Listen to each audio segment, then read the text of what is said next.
Mesdames, Mesdemoiselles, Messieurs, bonsoir et je souhaite que vous passiez avec nous un très agréable moment. Alors allons-y. Let's do it. I have good news for you. C'est de la Formule Express. J'adore ça. Ah bon? On fait pas chier. On essaye? Allez. Salut à tous et à toutes, c'est moi Mick qui vous souhaite la bienvenue dans ce nouvel épisode express de Retour à l'écran. L'actualité mondiale et le temps ne sont pas vraiment à la fête, alors j'avais très envie d'un rayon de soleil cinématographique. Et j'ai naturellement pensé à la comédie fantastique Didier, écrit, joué et réalisé par Alain Chabat, aujourd'hui considéré, à juste titre, comme le GOAT. Chabat y joue un rôle d'un chien devenu homme qui forme un duo hilarant avec l'immense et regretté Jean-Pierre Bacry. Un film que j'ai vu le jour de sa sortie en janvier 1997 dans la salle 1 du Rex à Grenoble avec toute une bande de copains et de copines de la fac d'histoire de l'art, notamment mon poteau Felipe. Coucou mon poteau, je te dédie cet épisode. J'ai tellement scotché sur ce film, qui ne manque pas de mordant, haha, que je l'ai vu une deuxième fois dans la même salle le 14 février, puis je l'ai acheté sur tous les supports VHS, DVD, Blu-ray, sans oublier la BO en CD. Et même si je le connais quasiment par cœur, il me fait encore rire à chaque fois. C'est un long métrage qui a du chien, qu'on cite pourtant moins souvent qu'Astérix Mission Cléopâtre ou encore La Cité de la Peur, mais qui je trouve reste fabuleux. D'ailleurs, il n'existe pas de véritable making-of sous la forme documentaire et j'espère que cet épisode réparera modestement cette erreur et qu'il embellira votre journée. Si ce n'est pas le cas, n'hésitez pas à montrer l'écran en commentaire. Mais c'est Didier! Il a pas l'air méchant. Non, il manquerait plus qu'il morde. Cheers. Mais ça me fait un tout petit peu mal au cul de me faire piquer ma gonzesse par mon chien. Ah, ça me dégoûte. Rien d'y penser, ça. Didier, on y va, on s'en va. Hein? Non. Va dans ton panier. Chier à sentir le cul sans arrêt. Jean-Pierre Costa est un agent de joueur de foot, un brin aigri et égoïste, et qui est en train de se séparer de sa petite amie Maria. Un jour, il accepte de garder Didier, le labrador de sa sœur. Mais le chien se transforme du jour au lendemain en homme, tout en gardant son comportement canin. D'abord agacé, puis dépassé, Jean-Pierre finit par voir en lui un atout inattendu, surtout sur le terrain de foot.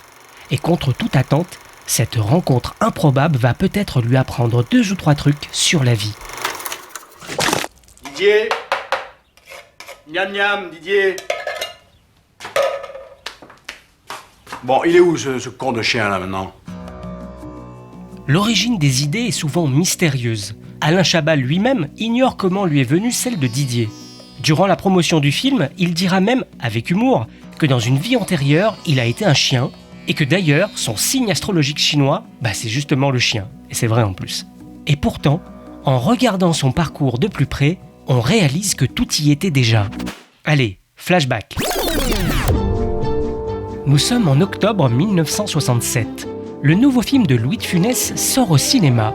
Il s'agit d'Oscar, réalisé par Édouard Molinaro. Qui c'est ça, Oscar? Voyons Bertrand, tu perds la mémoire. Oscar, c'est ton chauffeur. Tu attends un enfant de mon chauffeur? Et dans une des salles, Alain Chabat, alors âgé de 9 ans, découvre le film et ne s'arrête plus de rire. J'ai pas compris ce qui m'arrivait, quoi. Je suffoquais de rire quand j'étais petit en voyant ça. J'adore les acteurs physiques et le timing, enfin tout, quoi. C'est le début de son amour du cinéma populaire qui mélangera autant les films comiques, parodiques, que des séries B fantastiques et horrifiques.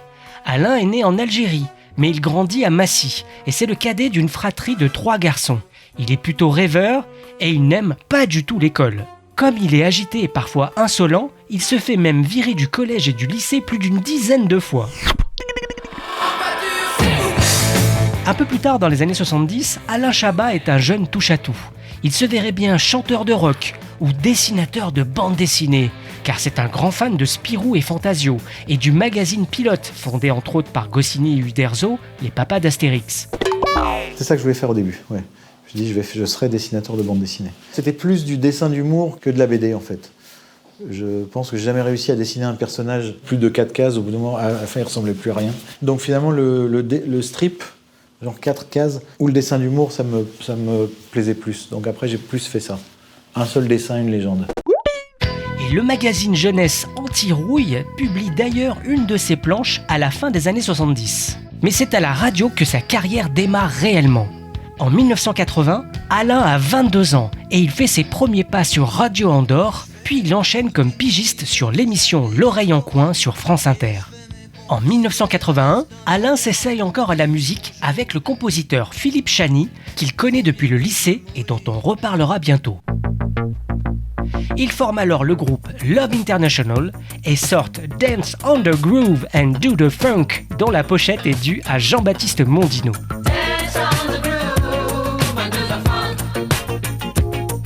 Puis la même année, il devient animateur radio sur RMC durant 3 ans.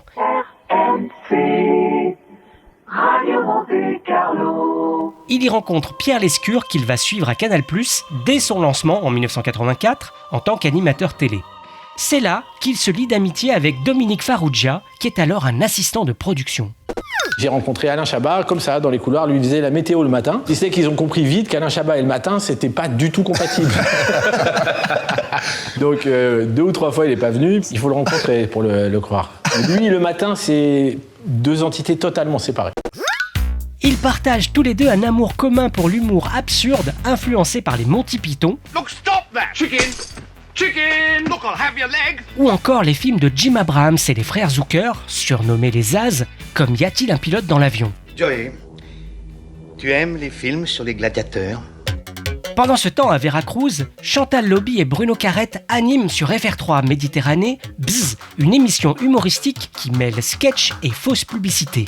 Le directeur des programmes de Canal+, Alain de Greff, débauche le duo et propose à Chabat, Farrugia, Lobby et Carrette de travailler ensemble. Et en 1987, leur premier projet commun voit le jour. C'est une série parodique d'exploration spatiale à la Star Trek et intitulée Objectif nul. La direction artistique est plutôt soignée et pour la musique, Alain fait logiquement appel à son ami Philippe Chani pour signer la musique de la série. Le compositeur devient d'ailleurs par la suite une figure incontournable des identités musicales de la chaîne. Alain a beau ne pas avoir de chiens, il les adore. J'ai toujours regardé les chiens, depuis que je suis tout petit, ça me fait marrer les chiens, quoi. Je sais pas, ils ont toujours en train de me demander ce qu'ils ont dans le crâne quand ils te regardent. Et il aime bien les imiter, ce qu'il fait d'ailleurs dans un des épisodes. Fais le chien. Ouf. Mieux. Ouf, ouf. Mieux encore. Objectif nul est une première réussite qui remporte même le 7 d'or de la meilleure émission d'humour. La suite est connue. Les nuls marquent les années 80 avec leur pastille humoristique sur Nulle part ailleurs. Moi, je me brosse régulièrement la bite avec Tony Glandil. Tony Glandil? Ouais. Et je peux te dire qu'avec ça, ma bite, c'est du béton. Il remporte un second 7 d'or avec TVN 595, puis lance ABC des nuls, interrompu brutalement par le décès de Bruno Carrette le 8 décembre 1989. Malgré cette épreuve, ils reviennent en 1990 avec Histoire de la télévision, avant de concrétiser enfin un Saturday Night Live à la française qu'Alain Chabat tente de proposer depuis plusieurs années. En direct du pavillon Gabriel, 9 avenue Gabriel, 75 008, Paris, et en public, les nuls, l'émission. Cette émission est diffusée en direct chaque semaine à partir du 13 octobre 1990. De nombreuses personnalités de la musique et du cinéma interviennent alors dans l'émission, notamment Jean-Pierre Bacri. Ici, je fais la pluie et le beau temps. À Canal+, on m'appelle Monsieur Canal+. Alors c'est pour vous dire que... Ce programme reçoit lui aussi un 7 d'or en 1991. Qu'il est con. La whisky pète. Aux côtés des nuls, il y a un certain Michel Hazanavicius qui écrit et réalise des sketchs. Oui, c'est bien le futur réalisateur de la classe américaine Le Grand Détournement et du futur film oscarisé The Artist. Et pour l'anecdote, c'est lui qui porte même le Bombers noir avec le titre Les nuls l'émission dans le générique. C'est lors de l'émission du 12 octobre 1991 que la parodie de la pub Royal Canin est diffusée. On y voit Alain Chabat imitant encore une fois un chien qui court dans un champ, mais habillé en rabbin. L'occasion pour lui de faire un clin d'œil à ses origines juives. Royal Rabbin. La période est exaltante, mais le rythme effréné d'écriture et de tournage épuise l'équipe. Après 56 retransmissions, ils choisissent d'arrêter l'émission le 28 mars 1992 au sommet de leur succès. D'ailleurs, les nuls s'éloignent progressivement de la télévision et concentrent désormais leur énergie sur le cinéma. En 1992, Chabat et Farrugia signent une traduction française particulièrement réussie du film Wayne's World. Vive Bindoua! Arrête de crier, j'ai peur. Mais surtout, ils réfléchissent à un long métrage, La Cité de la Peur. Une parodie des films policiers et d'horreur, truffée de gags absurdes et des références encore une fois aux comédies des Zaz. Vous voulez un whisky? Oh, juste un doigt. Vous voulez pas un whisky d'abord? Le film est produit par Charles Gassot, un producteur à qui l'on doit les films d'Étienne Châtillaise, La vie est un long fleuve tranquille et Tati Daniel. Et le budget équivaut à 6 millions d'euros. Pour le réaliser, les Nuls imposent Alain Berberian, dont c'est le premier film au cinéma, mais qui a réalisé une multitude de sketchs et de fausses pubs pour eux. Barrez-vous, con de mime! Une nouvelle fois, Jean-Pierre Bacry se joint aux Nuls et joue un projectionniste. Ah, ça va couper, chérie. La Cité de la Peur a une très belle facture. Les cadrages et la lumière du chef opérateur Laurent Dayan sont particulièrement soignés. Et encore une fois, le fidèle musicien Paul Chany compose la musique du film. Et c'est ainsi que le 9 mars 1994, La Cité de la Peur sort sur les écrans. Avec plus de 2 millions d'entrées, le film, à l'esprit Canal, est un gros succès. On retrouve bien sûr le goût d'Alain Chabat pour pousser la chansonnette avec une reprise d'une chanson entendue dans un film de 1933 avec Ginger Rogers et Fred Astaire. Youpi, dansons la carioca, c'est bien, faites tous comme moi. Dès 1990, on peut voir Alain Chabat, acteur dans plusieurs films. C'est surtout son rôle dans Gazon maudit de Josiane Balasco en 1995 qui retient l'attention. Alain Chabat interprète le mari de Victoria Abril, jaloux de l'attirance de sa femme pour une autre femme jouée par Balasco elle-même. Là, tu vas vraiment l'avoir, mon plan dans la gueule. Eh ben vas-y, je t'attends. Le film est un joli succès au box-office et Alain Chabat décroche ainsi sa première nomination de meilleur acteur au César. Et on le retrouve ensuite dans le premier film de son ami Dominique Farrugia et coécrit par Michel Hazanavicius. Alain Chabat, vous jouez dans Delphine 1, Yvan 0, le film de Dominique Farrugia. Ouais, le film de Dominique Farrugia, je suis dedans. Tu la mettrais où, toi, la commode? Dans ton cul. Alors, j'ai pas vu le film, donc je sais pas, et j'ai surtout pas vu le chèque. Donc, c'est quand ils veulent pour le chèque, pas que j'ai besoin, mais je suis quand même un peu chèque.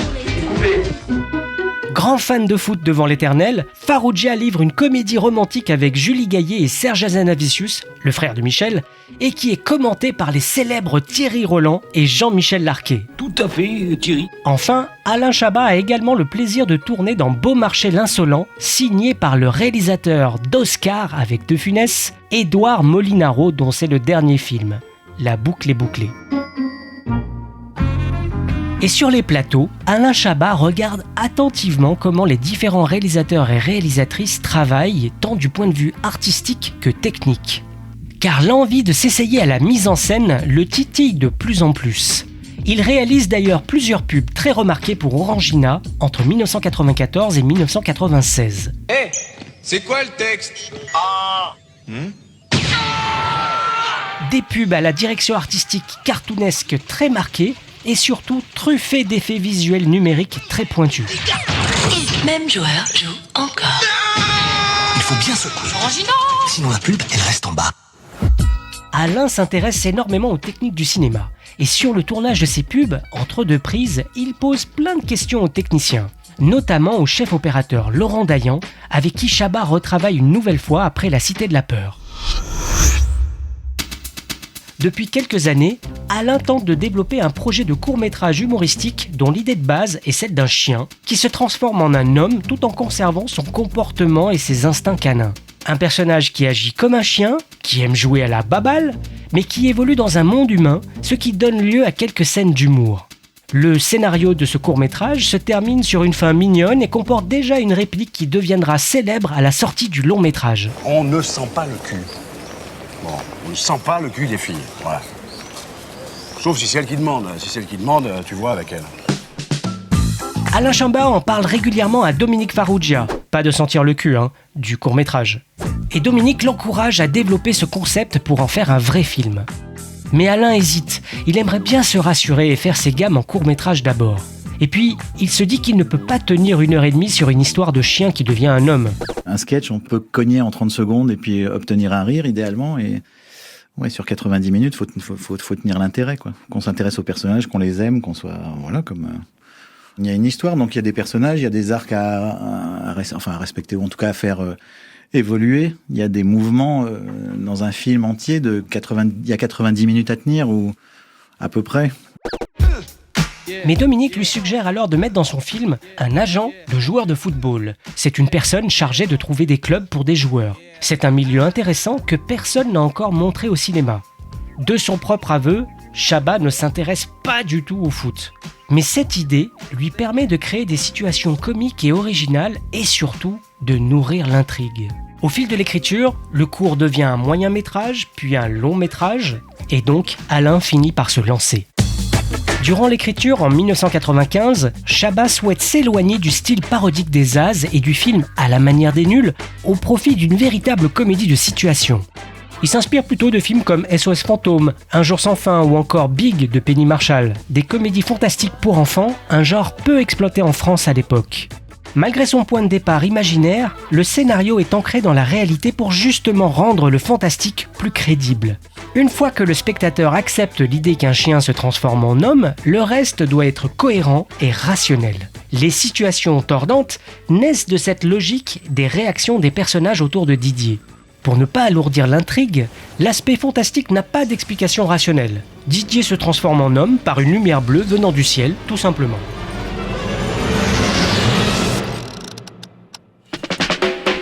Alain Chabat se sert à la fois des règles du conte de fées, mais aussi des codes du buddy movie où deux personnages que tout oppose apprennent à se connaître et s'apprécier.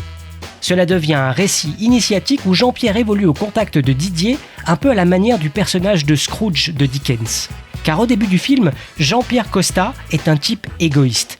Il se sert des gens pour arriver à ses fins et il traite avec la même désinvolture Maria, son ex-petite amie. Didier, avec son caractère canin, sa gentillesse et sa simplicité, apporte une bouffée d'air frais dans la vie compliquée de Jean-Pierre. Cette rencontre, et les situations cocasses qui en découlent, le forcent à reconsidérer ses priorités et l'amener à s'ouvrir aux autres, notamment à Maria. Enfin, Alain Chabat en profite pour glisser une sous-thématique légère, mais bien réelle, autour du droit à la différence. Didier, en tant que chien-homme, représente une différence que Jean-Pierre doit apprendre à accepter. Le scénario est parfois lézardé de dialogues qui pointent l'homophobie et le racisme ordinaire. Bako. Il va faire quoi, Bako, lui, dans 8 jours à Paris? Vendre des fagnons à la mi-temps? Ouais, et même les fagnons, ce qu'on nègre, il serait foutu de les perdre. On n'est pas obligé de dire qu'on de nègre, tout ça. Non, mais attends, on rigole. Hein. Ah, pardon, j'avais pas compris, super drôle. Sans oublier une mise en boîte des skinheads qui renvoie du propre aveu de Chabat directement aux fameux pirates des albums d'Astérix. Et la 3.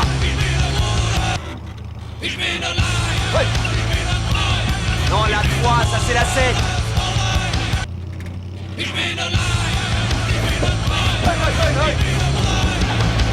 C'est la meilleure de l'album. Mesdames, mesdemoiselles, messieurs, bonsoir. Alain Chabat est totalement novice en matière de football. Il avoue même croire que le journal L'Équipe ne sort qu'une fois par semaine. Il se documente alors sur l'univers du foot et ses règles. Il se met à suivre des matchs et observe des potes en train de regarder des retransmissions. Lors d'un échange, Pierre Lescure lui explique qu'il ne peut pas comprendre ce que l'on ressent lorsqu'on voit du foot au Parc des Princes sans y aller. Alain Chabat assiste donc à un match un soir et effectivement, il est saisi par l'ambiance du stade. Et il hallucine en voyant ce que les joueurs parviennent à faire avec leurs deux pieds. Ils sont venus, ils sont tous là. Toutes ces expériences permettent à Alain d'enrichir le scénario. Mais même s'il se documente sérieusement, il s'amuse aussi avec le milieu du football. Les personnages et les situations sont souvent caricaturaux et les scènes de match décalées. Le scénario se termine avec la rencontre au Parc des Princes et atteindra son paroxysme quand Didier, le chien, marque un but avec sa truffe. Non, on ne commande pas. Ça va, tu t'es gavé, tu vas gâter là. Il n'y a pas de... Une vraie poubelle ce chien là. Il aurait été logique qu'Alain Chabat fasse appel à Charles Gassot, le producteur de La Cité de la Peur. Mais apparemment, Gassot et Chabat se sont quittés un peu fraîchement après la sortie du film. Sans chercher à rompre totalement les liens, Chabat estime qu'il faut mettre au moins un film d'écart entre eux, d'autant plus qu'il trouve que le producteur n'a pas été assez pointilleux sur le scénario de La Cité de la Peur. Ça sent le chien mouillé ou c'est moi? En revanche, Alain a envie de travailler avec Claude Berry, réalisateur entre autres de Ciao Pantin, Jean de Florette, Manon des Sources, dont Max et Thibault vous ont déjà parlé lors de leur Formule Express de Retour à l'écran. Et il a justement la réputation d'être très regardant sur les scénarios. Claude Berry est emballé par le projet de Didier, mais sans surprise, il est exigeant, et en particulier sur la cohérence et la structure de l'histoire. Là où Chabat a tendance à arrêter la situation humoristique une fois qu'elle est comprise, Claude lui conseille souvent de rajouter une petite couche. Didier, t'es plus un chien. Tu le vois bien que t'es plus à quatre pattes, que tu peux plus te lécher les couilles et tout ça, tu le vois bien. Eh oui, mais... Sans forcément suivre toutes les indications de Claude Berry, Alain Chabat l'écoute attentivement afin d'améliorer le scénario. Il continue d'ailleurs d'échanger avec Dominique Farrugia et Chantal Lobby, ainsi qu'avec d'autres proches pour recueillir leurs avis. Au final, Alain considère que 80% du film vient de lui et 20% de ses proches. Il pique d'ailleurs des idées partout où il le peut. Par exemple, Alain a un ami à Canal+, Alex Berger, directeur délégué et conseiller spécial de Pierre Lescure. Et celui-ci a un chien qui s'appelle Toots, mais Alex l'appelle tout le temps Didier. Ça fait marrer Alain Chabat et c'est comme ça qu'il trouve le nom de son personnage et le titre du film. Appeler un chien Didier, c'est spécial. Je vois pas ce que ça a de spécial. Jean-Pierre, ça a de spécial que ça a de spécial. Me fais pas le mec qui trouve tout normal. Je vois pas pourquoi Didier, ce serait plus spécial que Médor. À un moment, le personnage de Jean-Pierre doit faire passer Didier pour un joueur de foot étranger. Il faut un pays peu connu pour rendre cette intrigue crédible. Et pour cela, Chabat s'inspire de ses amis de Canal+, Serge et Michel Hazanavicius, qui ont des origines lituaniennes. Kamel a choisi son nouveau gardien, c'est ce DJ Hazanavicius qui est désigné. Il semblerait. En tout cas, la prononciation exacte de son nom, je vous le rappelle, étant Kanabanistuk. C'est quoi comme origine, ça? C'est un labrador. Alain écrit le rôle de Jean-Pierre Costa en pensant à Jean-Pierre Bacri. Il est connu pour ses rôles de personnages bourrus et attachants et qu'on peut admirer dans L'été en pente douce, Subway, Mes meilleurs copains ou encore Un air de famille. Un comédien que j'adore, c'est quelqu'un que j'adore aussi humainement. Je trouve ça au-delà d'être un super bon comédien, c'est un mec adorable. Il sait également que c'est quelqu'un d'exigeant et qui sera aussi pointilleux sur le scénario car c'est un fin scénariste qui a coécrit avec Agnès Jaoui pas moins de 4 scénarios césarisés. Quelque temps après lui avoir dit qu'il écrivait quelque chose en pensant à lui, Alain fait enfin parvenir le scénario à Jean-Pierre. Et Chabat croise les doigts car il ne voit personne d'autre dans le rôle. Mais le comédien est complètement séduit par le scénario de Didier dont il saisit toutes les nuances et ne tarit pas d'éloges à ce sujet. On m'en a proposé des comédies et des comédies et des comédies que j'ai toujours refusé. Et je crois que j'ai rarement lu un truc aussi bien. C'est la charmante et polyvalente Isabelle Gélinas qu'on a pu voir dans de nombreux films et pièces de théâtre qui interprète Maria, l'ex-petite amie de Jean-Pierre. Des années plus tard, cette comédienne sera Madame Boulet dans la série Fais pas ci, fais pas ça. Et ta blondasse, ça va? Ma blondasse. La blondasse avec laquelle je t'ai vu lundi. Qu'est-ce qu'elle fait dans la vie à part nichon? Le reste du casting est complété par Lionel Abelansky, qu'on remarquera plus tard dans La Beuse, Safari ou encore Sagan, et dont Chabat a apprécié le jeu dans Delphine 1, Yvan 0. Lionel Abelansky interprète le sympathique Charlie Abitbol, l'assistant et ami de Jean-Pierre. Dis donc, t'es quand même un peu gonflé de lui parler comme ça. Quoi? Tu lui parles comme à un chien. T'as du pot qui soit sympa, hein. Moi à sa place, je t'aurais foutu ma main dans la gueule. Même au chien, on en parle mieux. C'est un chien. Ouais. T'es dégueulasse. À leur côté, Jean-Marie Frein, un solide comédien de théâtre, incarne Richard Guerra, l'inquiétant président du club de football digne d'un parrain de la mafia.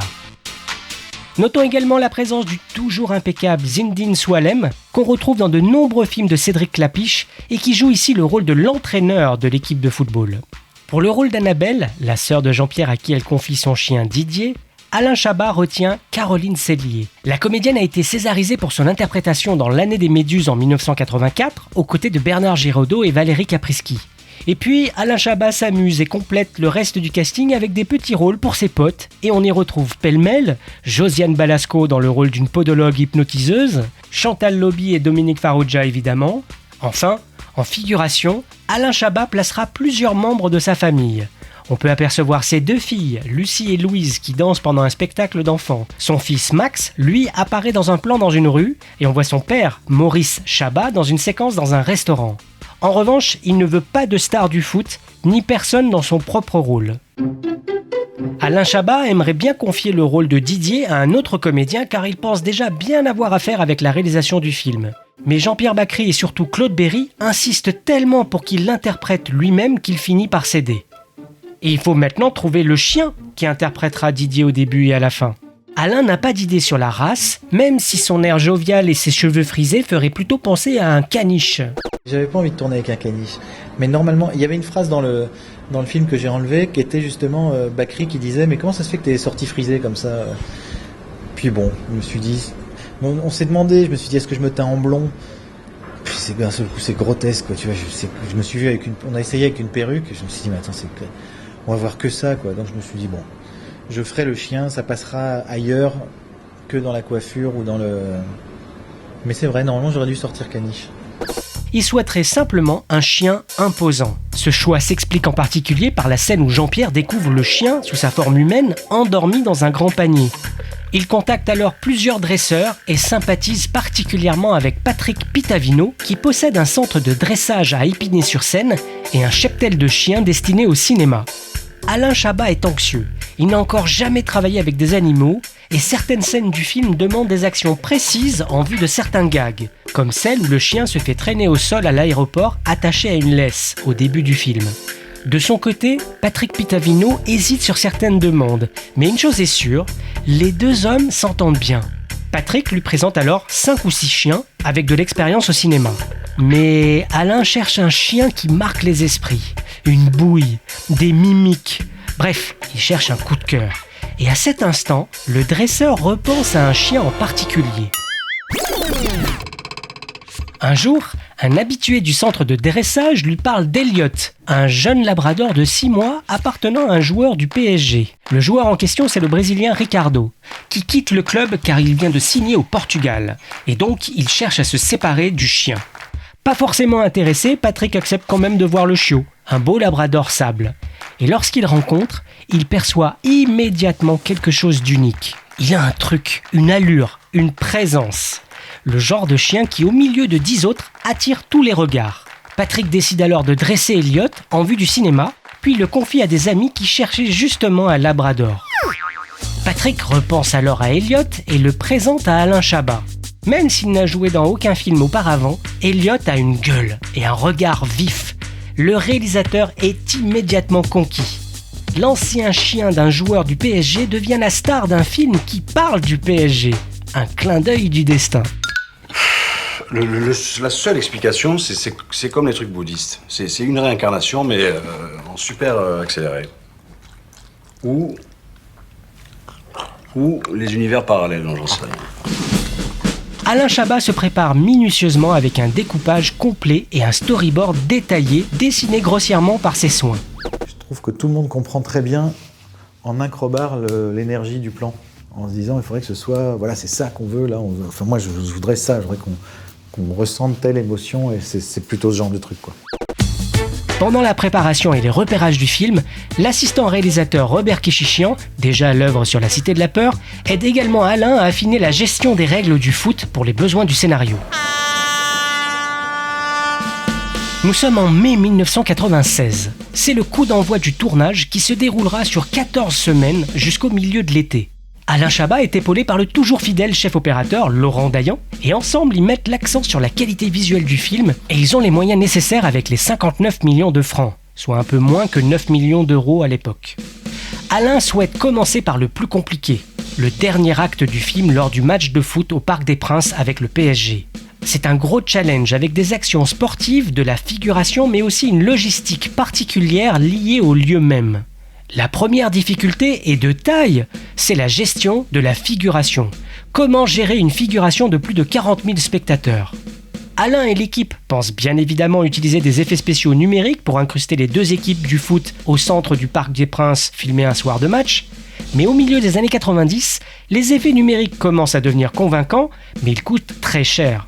Et la séquence du film dure 20 minutes et le budget du film, même s'il est confortable, ne permet pas une telle option. Donc il faut rationaliser l'emploi de ces VFX et chercher d'autres astuces. Alain Chabat dessine alors plan par plan toute la séquence en définissant à l'avance la technique à employer. Boîte. Le tournage de cette partie est alors scindé en deux. Tout d'abord, l'équipe filme un véritable match. Ce soir-là, 5 caméras sont placées avec précision afin d'enregistrer les nombreux plans de réaction de la foule. Ces plans seront dispatchés un peu partout lors du montage pour rajouter du réalisme, de la vie et faire croire que le parc est bondé. Et ensuite, les autres soirs, il faut tourner la totalité des plans avec les comédiens du film dans un parc des Princes vide.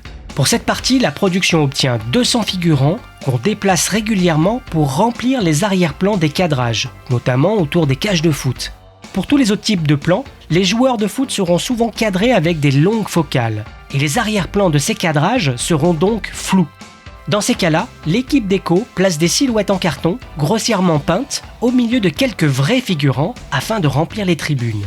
Ils ajoutent également des banderoles de supporters et par ailleurs, pour donner un peu plus de vie, ils placent des flashs photos automatiques qu'on déclenche à distance et des fumigènes rouges comme on en voit parfois dans les stades.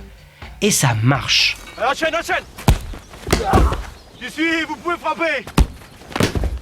Encore 2 secondes, oh. C'est bon. Allez Fabrice, allez Mendes, autour avec les autres. Tu vas, coach. Pour incarner les footballeurs du film, la production recrute 32 joueurs du centre de formation du PSG. Ils sont âgés d'une vingtaine d'années et la plupart n'ont jamais encore foulé la pelouse mythique du parc. Certains ont de nombreuses activités dans la journée, d'autres étudient à l'université ou passent même des examens.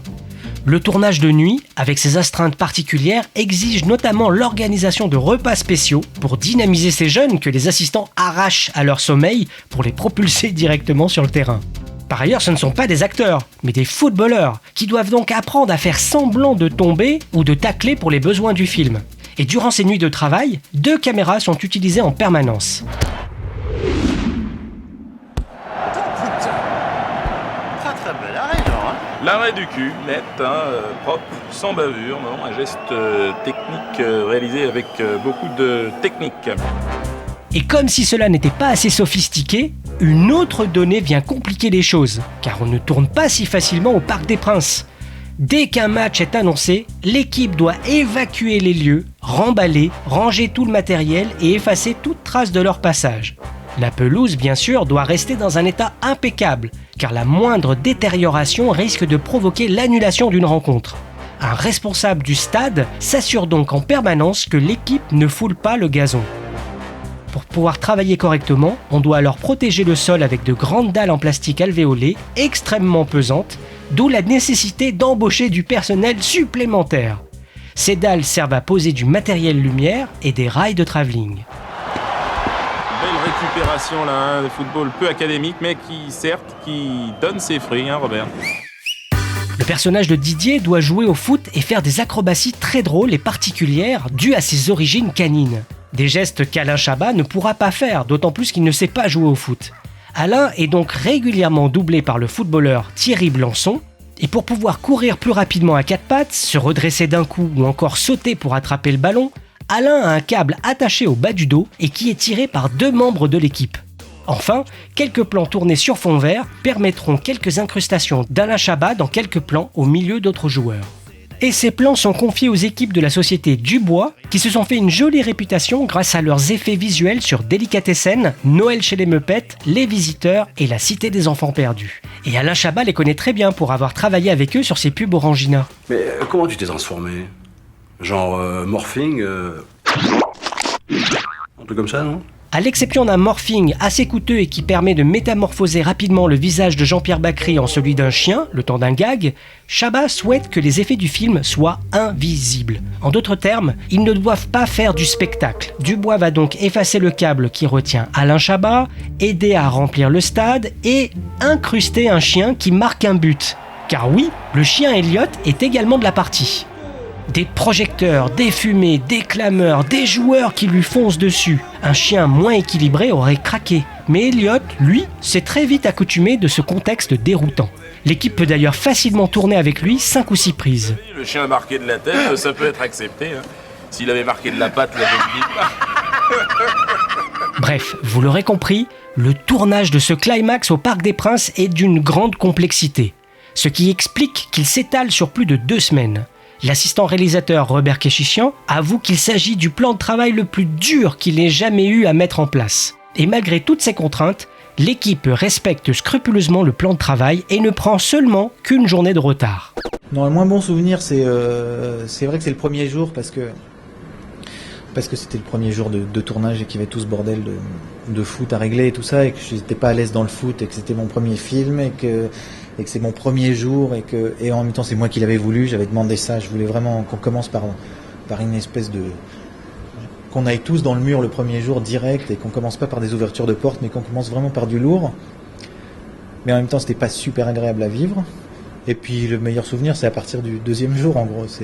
Puis le sentiment que tout le monde, de faire le même film et que tu vois que les gens sont heureux de le faire et tout ça, donc ça c'était agréable. Le film se déroule dans une ville imaginaire qui n'a pas de nom. Et dans la réalité, c'est une sorte de collage. Les séquences impliquant une boîte de nuit sont tournées à l'Opus Café, qui existe toujours au quai de Valmy dans le 10e arrondissement.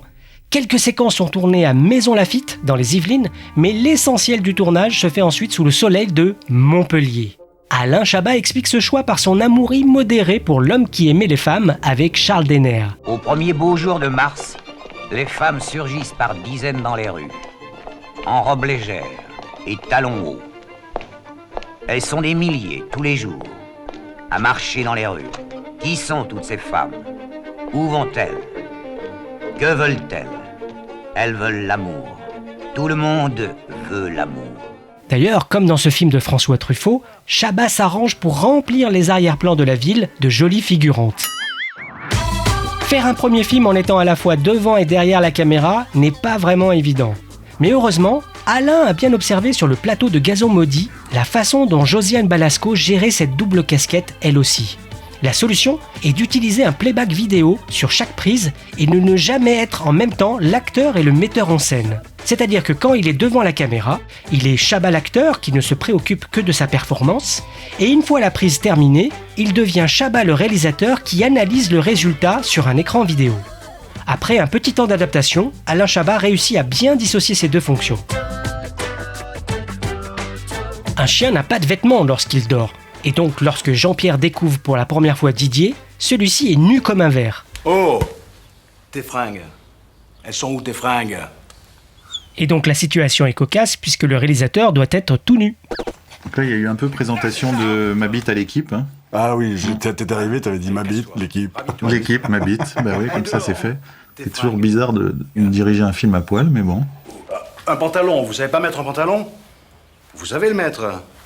C'est ça le pantalon. Vous mettez une jambe, vous parlez français? Vous mettez une jambe, une gambasse dedans. Voilà. Une et l'autre gambasse pareil dedans. Paf, voilà. Et l'un des principaux enjeux pour le comédien, c'est de rendre crédible la transformation d'un chien en homme. Et pour son jeu, Alain s'inspire directement du chien Elliot. Et d'ailleurs, il veut que le labrador soit en permanence avec lui sur le plateau, même quand il n'a pas de scène. Il passe du temps à l'observer, à regarder ses mimiques. Par exemple, quand le chien bâille, il s'ébroue, et Alain reproduit exactement les mêmes gestes. Je voulais pas faire un chien en permanence comme ça, parce que c'est pas jouable 1h40. En même temps, moi je trouve ça assez crédible, un chien qui se transforme en homme, pour moi ça donne un type qui se fait guider, enfin les chiens ils ont le museau qui guide et le reste suit quoi en gros, donc c'est la truffe qui se balade et qui sent ce qui se passe. Un type qui a une attention assez peu soutenue, parce que les chiens, bon, au bout d'un moment, ils vont dans tout au bout de 5-6 mots, de toute façon comme ils comprennent rien, ils vont voir ailleurs, donc ça me faisait marrer d'avoir un mec pas attentif comme ça, comme un môme de 1 an et demi ou 2 ans. Et puis des petits trucs qui me faisaient rire, de tourner sur place avant de s'asseoir, plof. Même pas s'asseoir, c'est vraiment ils tombent comme des masses quand ils s'assoient les chiens. Alain Chabat joue donc sur la limite entre le gars très naïf, voire un peu dérangé, et le chien, tandis que le râleur Jean-Pierre Bacry apporte son pragmatisme et son jeu réaliste. Et c'est ce contraste qui renforce l'humour du film. Jean-Pierre aide régulièrement Alain pour améliorer son jeu et certains dialogues. Il y a même parfois des improvisations, notamment les moments d'apprentissage de Didier par Jean-Pierre, où celui-ci montre comment utiliser une fourchette. Une autre séquence dans laquelle Jean-Pierre apprend à Didier à se servir des toilettes est très difficile à tourner. On a passé la journée dessus à prendre, mais je sais pas, il y a eu 30 ou 35 prises de fou rire. idiot, quoi, vraiment. Donc ça, c'est un bon souvenir, et en même temps, à la fin de la journée, tu te dis, bon, attends, maintenant, il faut arrêter. Tu sais, quand t'as le rire nerveux, et t'essayes de... Et puis quand le metteur en scène est planté, je veux dire, il n'y en a pas un qui va... Tout le monde est planté. Donc j'étais censé être quand même le seul à tenir un peu ça sérieusement, et j'étais planté. Donc ça, c'était plutôt rigolo. Pipi, caca... Tu te mets devant, hein, tu relèves la lunette, hein, qu'on s'en fout pas partout. Tu sors ton petit berlingot, là, et tu pisses là, où il y a de l'eau. Hein, caca, pareil, mais assis. Hein. Voilà, tu peux te relever maintenant. Les deux hommes s'entendent à merveille. Je suis fan, mais avec des raisons de l'être. C'est-à-dire, c'est un mec bien. Voilà, un mec bien. Il est bon, il a du talent, il a de l'aspiration, il est comique. Comme metteur en scène, il est parfait. C'est un type très bon. Alain Chabat est très préparé et il a des intentions très claires. Mais il est aussi très à l'écoute des suggestions de son équipe pour apporter des nouvelles idées et des solutions techniques. Il sait aussi s'adapter entre ce qui est écrit dans le scénario et ce qu'on peut inventer en direct. Il y a une séquence où Didier fait des fêtes à une chienne dans un parc. La chienne en question, une malinoise, s'appelle Bouteille. Le matin même, Alain Chabat a subitement une idée. Il se tourne vers le dresseur, Patrick Pitavino, et Robert Kéchichian, le premier assistant réalisateur, et il demande une culotte spécialement faite pour les chiennes en chaleur et de couleur rose pour être assortie à la laisse. Patrick et Robert réfléchissent. Dans une rue du quartier, apparemment, il y a un toiletteur pour chiens. Alors ils s'y rendent, mais en arrivant sur place, pas de chance, la boutique a fermé. Mais ils aperçoivent une boutique de lingerie féminine. Ils échangent un regard, puis ils entrent, l'air un peu embarrassé. La vendeuse s'approche, et à ce moment précis, Robert, trop gêné, fait demi-tour et laisse Patrick seul face à la vendeuse. Patrick inspire un grand coup, et il fait sa requête. La vendeuse est méfiante, elle le fixe, puis elle se dirige vers un rayon et revient avec le bas d'un maillot de bain rose. De retour sur le plateau, il passe l'article à la chienne, sous les regards interloqués des passants et des autres membres de l'équipe, et par un hasard incroyable, la malinoise est vraiment en chaleur ce jour-là. Alain Chabat, hilar, observe la scène. Mission accomplie. Didier, laisse Bouteille. Oh, mais enfin, en plus, elle est en chasse. Enfin, il est con, quoi, votre copain. Mais voilà, il est joueur. Il est surtout con. Vous l'avez compris, l'ambiance du plateau est très très bonne. C'est vrai qu'un tournage de film, c'est une mini-société. Tous les corps de métier sont à peu près représentés, des menuisiers aux électriciens, aux artistes, aux producteurs, aux blés, aux banquiers. Et on peut en faire ou un cauchemar, ou une espèce de petite société idéale. Et c'est vrai que quand on est le metteur en scène, c'est vrai qu'on peut mettre la fabrication du film sur telle piste ou telle piste. Et dans ce sens-là, c'est vrai qu'on peut fabriquer une petite société idéale avec du respect pour chacun. Dans la mesure où chacun a du respect pour l'autre et chacun fait son boulot le mieux possible. Alain Chabat, qui cachait un peu son stress en début de tournage, se sent de plus en plus à l'aise. Au début, il laissait les choix techniques au chef opérateur et au cadreur, mais vers la fin du tournage, il est capable de demander une focale donnée ou un effet précis. D'ailleurs, c'est lui qui cadre le point de vue subjectif du chien dans l'appartement de Jean-Pierre quand il casse la table pour attraper une friandise. Oh putain, merde! Tu fais chier, merde! Mais qu'il est con ce Klebs! Un soin particulier est accordé à la bande-son du film. Pour simuler l'impression de foule immense au Parc des Princes, de nombreux effets sonores et d'ambiance sont ajoutés. Toutefois, entendre le véritable son d'un stade en permanence sur 20 minutes de film agacerait le spectateur. L'équipe son aménage donc des variations et des temps de repos sonores pour le public du film. Une scène de repas au bord de la piscine doit être réenregistrée intégralement car sur le tournage, le vent et surtout les cigales faisaient trop de bruit. Les comédiens viennent donc faire de la post-synchronisation en studio. Mais le film d'Alain Chabat va bien au-delà de ces traitements relativement classiques. Si la plupart des films comiques reposent surtout sur les dialogues, Alain Chabat, lui, utilise tous les autres ressorts. La farce, la comédie de situation ou de répétition, le geste, le gag visuel ou burlesque, mais aussi le son. Il dort avec. Le jouet de Didier, qui fait un bruit rigolo, est un jouet qu'Alain Chabat avait acheté sur le SeaWorld d'Orlando et qui permet d'appeler les dauphins. Alain fait plein de bruits de bouche. Et parfois, les bruits du chien sont doublés par Chabat, et inversement. Le foot, c'est collectif. Si tu veux jouer perso, faut faire du golf. Golf. Voilà. Cela participe beaucoup à l'humour du film, car Didier est un film qui se voit, qui se scrute et qui s'écoute. Il y a une foule de gags sonores référencés et d'autres sons qui ont une sonorité drôle. Il y a des trucs qui me font marrer, je sais pas pourquoi. Il y a des mots qui me font marrer, je sais pas pourquoi. 12, pour moi, me fait rire. C'est absurde, mais je trouve ce mot rigolo. La musique originale du film est bien sûr composée par l'ami Philippe Chani. C'est également lui qui signe la chanson du film Le Dog, dont la voix masculine est celle d'Alain Chabat, évidemment. Non, tu peux faire le hot dog, tu peux faire le bulldog, tu peux faire... Et pour la BO, le réalisateur contacte aussi un groupe français de raga qu'il aime bien et qui ont fait un titre avec NTM, les Ragasonics. Et ce groupe signe alors un titre assez solaire, La Ramène pas, qui sort en single, accompagné d'un clip avec les images du film et un caméo d'Alain Chabat.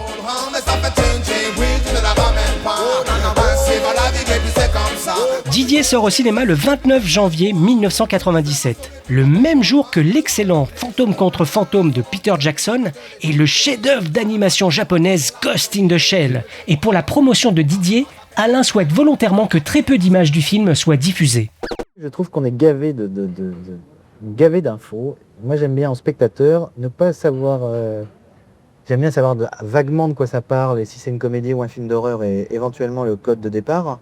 Et après, j'aime pas tout savoir sur le film. Je lis les trucs, j'adore après savoir comment c'est foutu, s'ils auront du mal à le tourner, tout ça. Donc je voulais garder un petit plaisir de spectateur au maximum. Plus de 2 900 000 spectateurs viennent découvrir Didier en salle. Il reçoit également des critiques plutôt positives et surtout, il permet à Alain Chabat d'être une nouvelle fois nommé comme meilleur acteur. Si c'est André Dussolier qui reçoit le prix pour son rôle dans On connaît la chanson, Chabat repart tout de même avec le César de la meilleure première œuvre. Le César est attribué à Didier de Alain Chabat. C'est Coluche qui avait dit qu'il fallait toujours remercier Claude Berry, donc je remercie Claude Berry qui en l'occurrence est le producteur du film. Je remercie Richard Peset, tout le staff Amruf. Je remercie toute l'équipe de le film, toute la Dream Team. Merci beaucoup les comédiennes, les comédiens. Je fais un coucou à mon papa qui est à l'hôpital que j'embrasse très fort. Où il est papa? Bonjour mon papa. À ma maman, à toute ma famille, enfin comme tout le monde quoi. Voilà. Et ça se voit pas parce que je remue la queue, on voit pas bien, mais je suis très content. Donc vraiment merci beaucoup, ça fait très plaisir. Merci. Un succès et une reconnaissance méritée mais qui pourtant ne lui font pas perdre la tête. Il reste d'ailleurs très critique envers son propre travail et il n'hésite pas à pointer des petites faiblesses dans le film, notamment la relation amoureuse qu'il estime perfectible. Je rebosserais beaucoup plus l'histoire d'amour, vachement mieux, quitte à la faire écrire par quelqu'un d'autre puisque je suis peut-être pas très doué là-dedans, pour que le couple Jean-Pierre et Maria fonctionne beaucoup mieux, de façon beaucoup plus forte. Et puis on n'est pas les plus tendres avec soi-même non plus. Enfin, moi, j'ai l'impression d'être un peu lucide sur ce qui est bien dans les trucs que j'ai faits et des trucs ratés, quoi. Enfin, tu vois, je me dis ça c'est pas mal. Ça, bon, ouais, ça, j'ai un peu merdé, là, c'est sûr. Alain Chabat est grandement associé et regardant sur la manière dont le marketing autour du film se fait. Par exemple, les menus du DVD Didier sont des petits films d'animation cartoon avec le chien Didier. Le dossier de presse du film, lui, est truffé de petites blagues et également déchiré sur l'angle, comme s'il avait été mordu par Didier le chien. Et il poursuivra dans ce sens tout ce qu'il fera par la suite, que ce soit sur Astérix Mission Cléopâtre ou encore le Burger Quiz. Car Alain Chabat, on l'a vu, est un touche-à-tout brillant et dont l'univers est très cohérent. Il est cool, décontracté, on aimerait bien l'avoir comme pote. Et ce qui est amusant, c'est qu'on a souvent l'impression qu'il fait les choses en dilettante, et il en joue parfois d'ailleurs, alors que c'est un vrai bosseur. Qu'est-ce que c'est ça, là? Je vais t'abandonner dans un parking, moi, hein. Le film est facilement trouvable, en DVD et en Blu-ray dans une belle restauration datant de 2022, mais également sur la plateforme SVOD Max et sur un large choix de plateformes VOD. Vous pouvez retrouver tous nos épisodes sur toutes les plateformes de podcast, ainsi que sur YouTube. C'était Mick pour Retour à l'écran express. À ciao, bonsoir.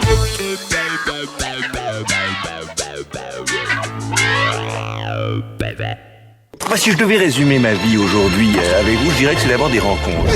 C'est vrai que je ne vis que pour le cinéma. Pour être aimé, il faut être aimable. Vous voulez un chocolat? C'était pas ma guerre. Back and full force. Quelle est votre devise? Je m'appelle Bond, James Bond. Vous délirez totalement là. C'est ça qui permet de voyager à travers le temps. La vie a plus d'imagination que nous. J'espère que je ne vous apprends rien. Vous êtes un mélancolique. Mélancolique, mon cul.